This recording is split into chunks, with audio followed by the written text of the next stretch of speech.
Howdy boys, it's NPC. In today's video, we're going to be customizing the Pegassi Osiris, which was based on the famous Pagani Huayra. I'm sure you guys have all seen this card. This is like the icon of Pagani and is one of the coolest cars I've ever laid my eyes on. When I was growing up, I played a lot of like Need for Speed and stuff. And I think in the game Need for Speed Hot Pursuit, one of the coolest cars you could unlock, like the last one, was the Pagani Huayra. And so when I found out it was in GTA when I first started playing, I thought it was super cool, and now we get to customize one. So of course we're going to max out the armor and the brakes. For the front bumper, let's see what we have. A lot of pretty aggressive options. We have to have cannons on it if we want any splitter, so I think we're just going to roll with the punches and do just that. I think the carbon accenting looks quite nice because it matches with splitters, so we can go with that. I do like the little pincers on the carbon street splitter, how they stick out of the car a little bit and are not just like uniform all the way through. So we're going to go with the carbon street splitter. For the rear bumper, we can only throw on a diffuser, might as well. Engine upgrades, we're going to max that out, of course. For the exhaust, we should have some titanium tipped ones, and we do. Ooh, I'm not sure I like it all that much, honestly. I think it looks it's a very dirty titanium. I think usually the outside is like painted blue, but this time it's only the interior, and this is a really clean looking car, so I think we're gonna have to go with some chrome. And oval exhaust it's there, that's what we need, so we're gonna go with that one. For the fenders, we can throw on the little racewing vents. I'm not really a fan of those. I think they just look like they look like unkept eyebrows, so we're gonna leave those off. For the headlights, we're gonna go with xenons, and then for a plate, of course, we're gonna do yellow and black. So many of these cars have like black rear ends, and it makes the black and yellow plate look really good because it ingrains itself really nicely. For the primary color, let's see what we have here. See what kind of cool things we can do. I am thinking like a dark color would look super nice. It's really menacing. Oh, that candy red is kind of fire, actually. Oh, the midnight purple. It's kind of hitting low key. Cream also looks quite nice. I am thinking, okay, I'm thinking we could either go for like a black and orange build, or maybe we just go red, because that red is, oh, that's sexy. Let's try the secondary color and make it orange first. I think that would look pretty cool. Well, what shade of orange should we do? I'm thinking just the regular orange, and then go back to the primary color and make that like a black or something. How do we feel about that? I feel like it doesn't look as good as I was hoping. Okay, maybe we'll do a black primary still, and then go back to the secondary color and see if there's better options for this. Oh, that black and red does look kind of nice though. Oh, what do we think? We could either do black and red, or we can do red and black. I'm kind of thinking those are probably the two best options right now. Okay, let's try this out. That looks really good. The only thing is that the candy red primary color looks incredibly good, and so I'm kind of like, I don't know, I feel like we should do this instead. Go with a red and then a black secondary. I feel like it suits the car a little more to do a candy red primary, and then the secondary we can make a black of some kind. We could do matte, but I feel like maybe metallic is probably just gonna fit a little bit better. Yeah, look how good that looks. Oh my god, that is amazing. I actually think the graphite looks a little better than the black, makes it slightly lighter, fits with the pearlescent of the candy red a little better as well. I'm kind of thinking we should change the pearlescent as well. It's pretty glossy. I think it comes at like a bluish silver or something by default. I'm thinking we could do some kind of red. Dude, that candy red pearlescent is so glossy. Do you see this? Oh, the only thing is that it turns the black like too pink on the back, and I'm not really a fan of that. This one though, the Cabernet red, I actually do quite like because it kind of gives it a little like, it gives it like a magenta tint, and it's not heavy, and I think it fits well with the car. So we're gonna go with the Cabernet red pearlescent. For our spoilers, unfortunately, we only have two options, that being the race wing and the GT wing. When I was younger, I liked the race wing a little more, just because of how smooth it was. It kind of curved forward a little bit. But now I'm liking the GT wing. I feel like with all of these options, especially that diffuser in the back, it makes it a little more race-like and aggressive, and it suits the car to have a more aggressive wing, you know? You know what this looks like? This spoiler in particular reminds me of that dude from Cars when they're bullying the truck, the like tuner cars or whatever, and he's the dude with like the super high spoiler, because it just sits very upright. So we're gonna go with that. For the transmission, we're gonna max that baby out. Turbo is tuned, and onto our wheels. I feel like this car needs thicker spokes, you know what I mean?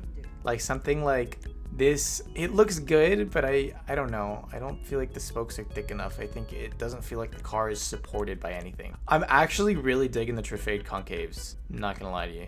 I know they're Bugatti rims, but I like how there's some discoloration and it matches the black accenting, and it's just like everywhere on this car. We got the mirrors, we got the roof, the spoiler, and the splitter. So we're gonna go with the Trifade concaves. And then onto our wheel color, we can make those black. We can also make them white. That white is clean. Oh my goodness. Very aggressive with the black. The only thing is when you make these rims black, they kind of like, they just get a little funky around where they shine off of. In order to counteract that, we're gonna go with white rims, and we still get the discoloration. The white isn't too overbearing because the rims are also black, and it fits so well. Oh, this looks so good. This is great.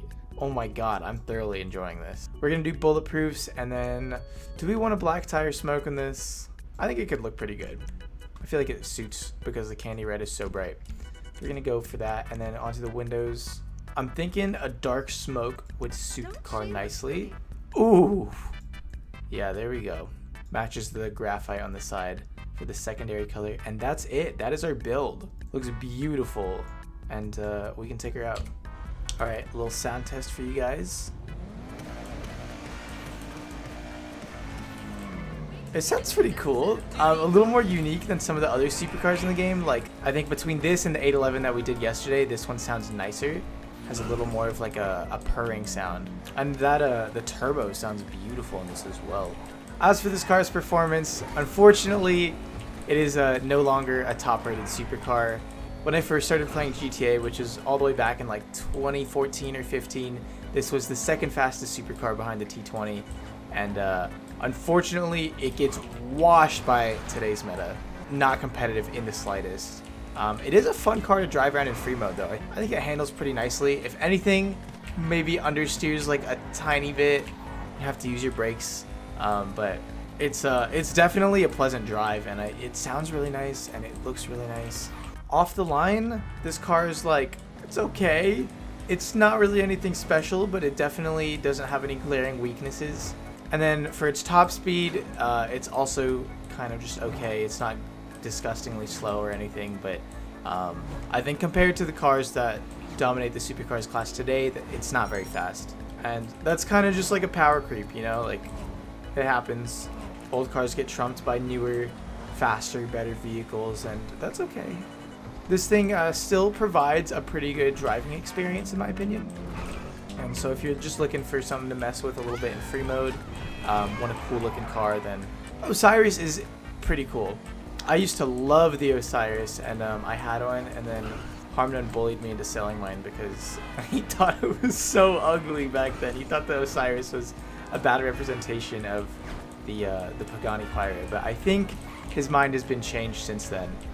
My biggest issue with this car is probably the fact that it has such little customization, and it's not nearly as popular of a car as like the Zentorno, so I don't know if they're going to add any customization to it.